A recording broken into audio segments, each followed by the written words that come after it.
Welcome to my channel solution in your hand. आज आपण कविता 6वी आनंदी आनंदकडे या कवितेवरचा स्वाध्याय पाहणार आहोत. इथं तुम्हाला कविता दिलेली आहे.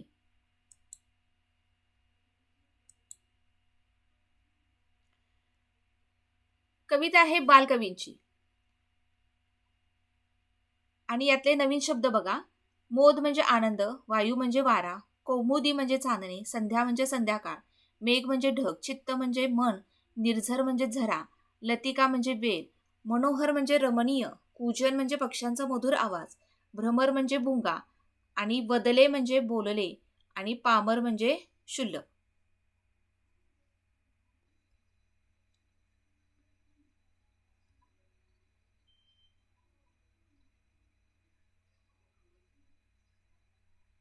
खालील अर्थाच्या ओळीतील कवितेतील ओळी शोधून लिहा. सगळीकडे आनंदी आनंद आहे. ह्यासाठी कोणत्या ओळी आल्या आहेत कवितेत? तर सगळीकडे आनंदी आनंद आहे यासाठी आनंदी आनंदगडे इकडे तिकडे चोहीकडे. दुसरं वाक्य आहे खुललेली संध्याकाळ आनंदाने गात आहे. खुलली संध्या रंगाने आनंदे गाते गाणे ही ओळ आलेली आहे. तिसरं वाक्य आहे झरे संत गतीने वाहत आहेत. यासाठी कवितेत कोणती ओळ आलेली आहे? वाहती निर्झर मंदगती डोलती लतिका वृक्षतटी ही कवितेमध्ये ओळ आलेली आहे. चौथा आहे वेली व झाडे डोलत आहेत. डोलती लतिका वृक्षतटी. आता त्यातलाच दुसरा प्रश्न आहे कोण ते लिहा. सोनेरी असलेले कोवळे ऊन, आनंदात रंगून गेलेली संध्या, मंदगतीने वाहणारा निर्झर, कूजन करणारे पक्षी. उत्तरे लिहा. आनंद कोठे फिरत आहे? आनंद इकडे तिकडे चोहीकडे फिरत आहे. लतिका कोठे डोलत आहे? लतिका वृक्षतटी डोलत आहे. तुम्हाला कवितेतील कोणत्या ओळी आवडल्या का ते सांगा. आनंदी आनंदगडे इकडे तिकडे चोहीकडे या ओळी मला आवडल्या कारण त्या सर्वत्र आनंद त्या ओळीमधून असं कळतं की आनंद हा सगळीकडं पसरलेला आहे, म्हणून मला ह्या ओळी आवडल्या. विचार करा आणि सांगा तुमच्या मित्रमैत्रीबद्दल आनंद होईल यासाठी तुम्ही काय कराल?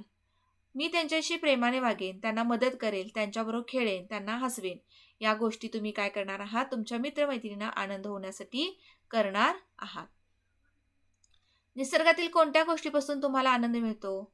निसर्गातील फुले, पक्षी, झाडे, किलबिलाट, नदी, पाऊस, थंड वारा यापासून मला आनंद मिळतो. पुढचा प्रश्न आहे चर्चा करूया. सकाळचे वातावरण कसे असते? सकाळचे वातावरण प्रसन्न, शांत, स्वच्छ, आल्हाददायक आणि उत्साही असते. प्रश्न क्रमांक 2. तुम्हाला कोणते काम करताना आनंद होतो? मला चित्र काढताना, खेळताना, पुस्तक वाचताना. मला चित्र काढताना, खेळताना, पुस्तक वाचताना आणि मित्रांसोबत खेळताना आनंद होतो. ह्याच्यामध्ये आणखी तुम्ही सांगू शकता झाडांना पाणी घालताना, आईला मदत करताना, आजीची गोष्ट ऐकताना सुद्धा आनंद होतो असं तुम्ही लिहू शकता. तुम्हाला आलेला आनंददायी अनुभव यावेळी 6-7 ओळी लिहा. 6 ते 8 ओळी लिहा असं सांगितलेलं आहे. मी आता इथं कसं लिहिलंय तर गेल्या सुट्टीत मी माझ्या आजीच्या गावी गेलो होतो. तेथे हिरवेगार शेते पाहिली, मित्रांबरोबर खूप खेळलो, झाडावरची फळे खाल्ली, नदीकाठी फिरायला गेलो. तो दिवस माझ्यासाठी खूप आनंददायी होता. आता ह्याच्यावर आणखी तुम्ही काय करू शकता? तुमचा काही आनंददायी अनुभव असतील तर वेगळे सुद्धा सांगू शकता. तुम्ही एखाद्या ट्रिपला गेला असाल तर तो सांगू शकता किंवा तुम्ही शाळेमध्ये वृक्षारोपण केलं असेल तो अनुभव सुद्धा तुमचा आनंददायी असू शकतोय किंवा भरपूर मुले स्पर्धेला उतरली आणि तेव्हा तुमचा नंबर आला तेव्हा तुमचं सगळ्यांनी केलेलं अभिनंदन असेल तो अनुभव तुम्ही लिहू शकताय. इथं मी सोपी वाक्य घेऊन 5-6 ओळी तयार केलेल्या आहेत. तुमच्या वर्गाची हस्तलिखिते तयार करण्यासाठी विविध विषयांची यादी करा. हस्तलिखित म्हणजे काय तर तुम्ही त्याच्याबद्दल एखाद्या विषयाबद्दल माहिती गोळा करायची आणि सुंदर हस्ताक्षरात ती लिहून काढायची. माझी शाळा, पर्यावरण, झाडे लावा, स्वच्छता, सण उत्सव, माझा आवडता मित्र, प्राणी, पक्षी, खेळ, विज्ञान याविषयी तुम्ही माहिती गोळा करून लिहू शकता. समानार्थी शब्द. पहिला शब्द आहे मोद. मोद म्हणजे आनंद. वायू म्हणजे वारा, नभ म्हणजे आकाश, नेत्र म्हणजे डोळा, मन म्हणजे चित्त म्हणजे मन, कौमुदी म्हणजे चांदणे, वृक्ष म्हणजे झाड. विरुद्धार्थी शब्द बघा. सुख दुःख, इकडे तिकडे, रडणे हसणे. इकडे तिकडे चोहीकडे या ओळीप्रमाणे परिसरातील वस्तूचे वर्णन करून लिहा. जसं पाने फुले चोहीकडे, मग आता इथं पक्षी फुलपाखरे चोहीकडे, हिरवे गवत चोहीकडे, अशी आणखी शब्दांची भर तुम्ही घालू शकता. खालील प्रश्न क्रमांक 4 बघा. खालील शब्दांसाठी यमक जुळणारे शब्द लिहा. प्रश्न क्रमांक 3 मध्ये कसं आहे, इकडे तिकडे चोहीकडे, तसं इथं कसं दिलंय, पाने फुले चोहीकडे. मग तुम्ही काय करू शकता, हिरवे गवत चोहीकडे, त्याच्यानंतर फुले फुलपाखरे चोहीकडे घेऊ शकता. अशा प्रकारे ही यादी वाढवू शकता. प्रश्न क्रमांक 4 आहे, खालील शब्दासाठी यमक जुळणारे शब्द लिहा. इथं आहे फिरलो साठी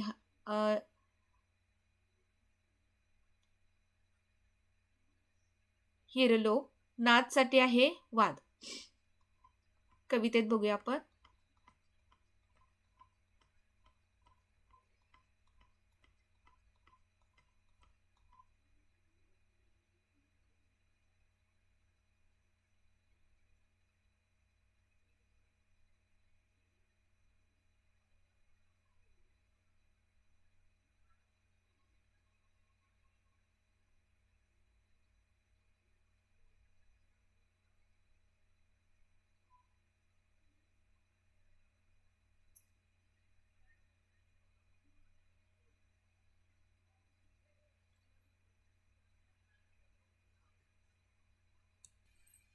फिरलोसाठी यमक जुळणारा शब्द आहे हरलो आणि नादसाठी आहे वाद.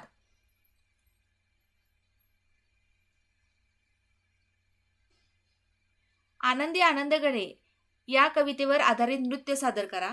चिठ्ठी उचला आणि 5 नावे सांगा. हे कृती तुम्ही करून बघायची आहे. साहित्य असणारे प्रश्न चिठ्ठ्या. कृती 5 विद्यार्थ्यांचा गट करावा. गटामध्ये प्रश्न चिठ्ठ्या ठेवायच्या. प्रत्येकाला एक एक चिठ्ठी उचलायला सांगायची. आपापली चिठ्ठी प्रत्येकानं वाचायची आणि त्याच्यावरचा मजकूर वाचून प्रत्येकानं उत्तर द्यायचं आहे. आता वाहनांची नावं सांगा म्हटलं तर 5 वाहनांची नावं सांगायची. गोलातील गोल आकाराच्या वस्तू म्हटलं तर 5 गोल आकाराच्या वस्तू सांगा. औषधी वनस्पती 5 औषधी वनस्पतींची नावं सांगा. या प्रकारे हा खेळ प्रत्येकाने खेळायचा आहे. पुढील वाक्य वाचा. सलील आंबा खातो. मुले डोंगर चढली. पावसात मोर नाचतात. आता इथं खातो, चढली, नाचतात ह्यातनं तुम्हाला काय कळतं, तर क्रिया कळतं. म्हणजे हे कसले आहेत, क्रियादर्शक शब्द म्हणजे क्रियापद आहेत. आणि मराठीमध्ये शक्यतो क्रियापद हे वाक्याच्या शेवटीच येतं. आता देणे, बसणे, खेळणे, पळणे, हसणे इत्यादी ह्या क्रिया आहेत. ह्यातनं क्रिया कळते म्हणून ह्याला क्रियापद म्हणतात. आता खालील वाक्यातील क्रियापदे ओळखाने लिहा. मुले लवकर घरी गेली. गेली हे क्रियापद आहे. परागने ससा पकडला. पकडला हे क्रियापद आहे. कोकिळ गाणे गातो हे क्रियापद आहे. मुलांनी अभ्यास केला. केला हे क्रियापद आहे. आज आम्ही खूप खेळलो. खेळलो हे क्रियापद आहे. ताई गावाला गेली. गेली हे क्रियापद आहे. खालील उतारा वाचा आणि त्याला योग्य शीर्षक द्या. मराठी साहित्यातील निसर्गप्रेमी कवी म्हणून बालकवींना ओळखलं जातं. त्यांचं खरं नाव त्र्यंबक बापूजी ठोंबरे असं आहे. त्यांचा जन्म 1890 मध्ये झाला. लहान वयात त्यांना कविता लेखनाला सुरुवात केली. 1907 मध्ये जळगाव येथे भरलेल्या कवी संमेलनात त्यांना बालकवी म्हणून गौरवण्यात आले. बालकवींच्या कवितांमध्ये निसर्गाचे अत्यंत सुंदर चित्रण आढळते. फुले, पक्षी, झाडे, वारा, पाऊस अशा निसर्गातील विविध घटकांशी त्यांचे अतूट नाते दिसून येते. त्यांच्या कवितेची भाषा सोपी, मधुर आणि भावपूर्ण आहे. त्यामुळे त्यांच्या कविता वाचताना वाचकाच्या मनात नेहमी आनंद आणि प्रसन्नता निर्माण होते. फुलराणी, आनंदी आनंदगडे ह्या विशेष प्रसिद्ध कविता आहेत. त्यांच्या काव्यातील सौंदर्यसृष्टी, निसर्गप्रेम वाचकांना मोहून टाकते. बालकवींचे आयुष्य जरी अल्प होते तरी त्यांनी मराठी साहित्यात अमूल्य योगदान दिले. त्यांच्या कविता विद्यार्थ्यांना प्रेरणा देतात. निसर्गावर प्रेम करण्याची शिकवण देतात. त्यामुळे बालकवी हे मराठी साहित्य विश्वातील अजरामर कवी म्हणून सदैव स्मरणात राहतील. आता इथं बालकवींची संपूर्ण माहिती तुम्हाला इथं दिलेली आहे आणि ह्याच्यातून तुम्हाला प्रश्नांची उत्तरं द्यायची आहेत. वरील उतार्यात कोणाचे वर्णन आलेलं आहे. तर बालकवींचं वर्णन आलेले आहे. त्यांचं संपूर्ण नाव आहे त्र्यंबक बापूजी ठोंबरे. बालकवींचे पूर्ण नाव काय? त्र्यंबक बापूजी ठोंबरे. बालकवींची प्रसिद्ध कविता कोणती? फुलराणी आणि आनंदी आनंदगडे. आता तुम्ही शिकला ती. तुम्हाला माहीत असणाऱ्या साहित्यिकांची माहिती लिहा. आता कुठले कुठले साहित्यिक आहेत? तर साने गुरुजी. साने गुरुजींचे सामशाई हे पुस्तक खूप प्रसिद्ध आहे. मला साने गुरुजी आवडतात. त्यांचे पूर्ण नाव पांडुरंग सदाशिव साने. त्यांनी अनेक कथा, पुस्तके आणि बालसाहित्य लिहिले. त्यांची श्यामशाई हे पुस्तक खूप प्रसिद्ध आहे. आता आ आणि ओची धमाल अर्थाची कमाल. बालमित्रांनो, घाईत स्वरचिन्हे लिहिताना विसरलं तर हसून हसून पुरेवाट होते. उदाहरणार्थ, लहान बाळाचा कावळा चेहरा गोड आहे. इथं घोटाळा झाला ते कावर मात्रा न दिल्यामुळे कोवळ्याच्या ऐवजी कावळा झालं. इथं अक्षराला फक्त काना दिला तर एक अर्थ होतो आणि मात्रा दिलं तर एकदम भिन्न अर्थ होतो. आ कार आणि ओकारचा आ ओच्या फरकाने वेगवेगळे अर्थ होणारे शब्द आहेत. असे सगळे शब्द आपण ओळखायचे आहेत. आता कापरा म्हणजे थरथरणारा, कोपरा म्हणजे कोणाडा. आता पाकळी, इथं काय येणार? इथं पला काना पाकळी.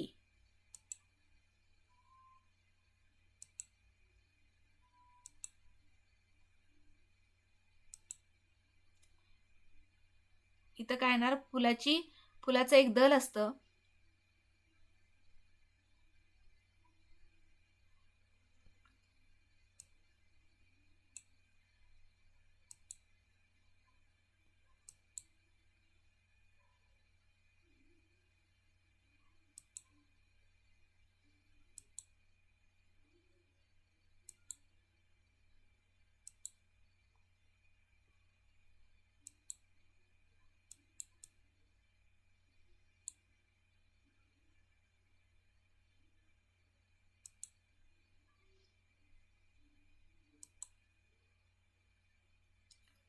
फुलाचे दल म्हणजे काय असणार आहे? पाकळी. इथं पला काना पा लिहा इथं. आता इथं काय येणार? पोकळी येणार. पोकळी म्हणजे रिकामी जागा. ज्वारीच्या बाजरीच्या पिठापासून तयार करतात ती. इथं काय येणार आहे? भाकर.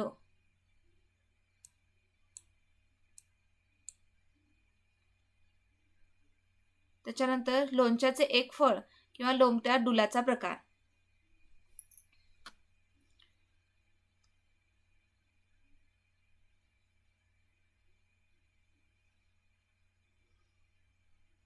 लाल भोपळा मेतकुटासारखा पदार्थ, त्याला म्हणतात डांगर म्हणतात.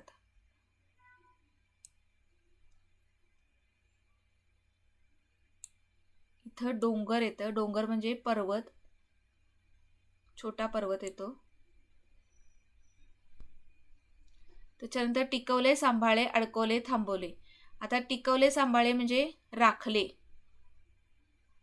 इथं र लिहा राखले आणि इथं पण रज लिहा रोखले येणार. इथं राखले येणार, इथं रोखले.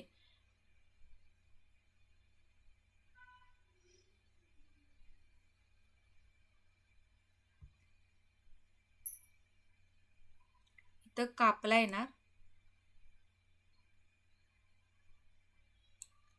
इथं कोपला येणार. कोपला म्हणजे रागवला.